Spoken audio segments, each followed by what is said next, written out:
Tirupati SV university రెండో gate వద్ద YCP ఆధ్వర్యంలో డిఎస్సి అక్రమాలపై నిరసన ర్యాలీ నిర్వహించారు. ఈ కార్యక్రమంలో పాల్గొన్న మాజీ మంత్రి ఆర్కే రోజా ప్రభుత్వ తీరుపై తీవ్ర ఆగ్రహం వ్యక్తం చేశారు. డిఎస్సి నియామకాల్లో ప్రశ్నాపత్రాల లీకేజీ, అనర్హులకు ఉద్యోగాలు కట్టబెట్టడం వంటి అక్రమాలు జరిగాయని ఆరోపించారు.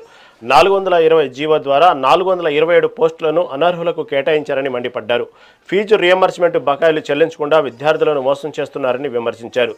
నిరుద్యోగ భృతి ఇవ్వకుండా ప్రభుత్వం వంచిందని ధ్వజమెత్తారు. డిఎస్సి అక్రమాలపై సిబిఐ విచారణ జరిపించాలని డిమాండ్ చేశారు. బాధ్యత వహిస్తూ మంత్రి లోకేష్ వెంటనే తన పదవికి రాజీనామా చేయాలని రోజా డిమాండ్ చేశారు.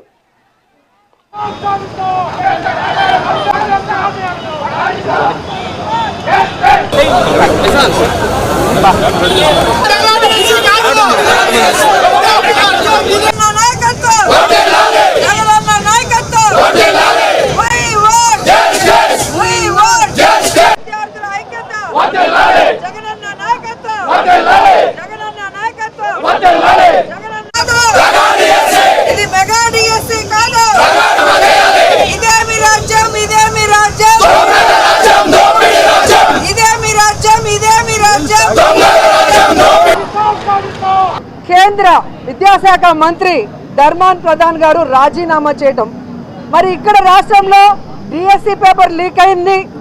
అలాగే స్పోర్ట్స్ కోటాలో ఇవ్వాల్సిన ఉద్యోగాలు స్పోర్ట్స్ పర్సన్స్కి కాకుండా తమ ఇష్టానికి ఒక 420 జీవోని తీసుకొచ్చి ఏ విధంగా 427 ఉద్యోగాలకు పైగా ఆ అనర్హులకు ఇవ్వడం మనం చూసాం.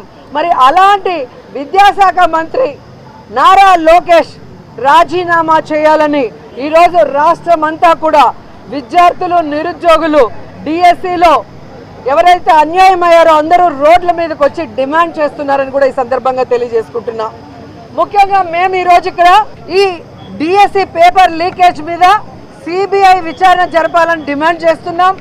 అలాగే ఈ డిఎస్సి పేపర్ లీకేజ్కి కారణమైన విద్యాశాఖ మంత్రి నైతిక బాధ్యత వహించి రాజీనామా చేయాలని డిమాండ్ చేస్తూ ఉద్యమాన్ని చేపట్టడం జరిగింది. 135,000 ప్రభుత్వ ఉద్యోగాలని 100 రోజుల్లో ఏ విధంగా పారదర్శకంగా జగన్మోహన్ రెడ్డి గారు రిక్రూట్ చేసి ఎంత న్యాయంగా చేసి అందరితో శభాష్ అనిపించుకున్నారో మీరు చూశారు.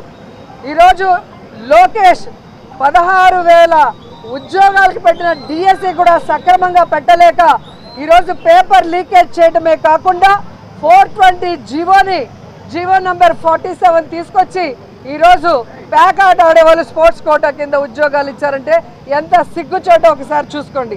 కేంద్ర విద్యాశాఖ మంత్రి ధర్మాన్ ప్రధాన్ గారు రాజీనామా చేయడం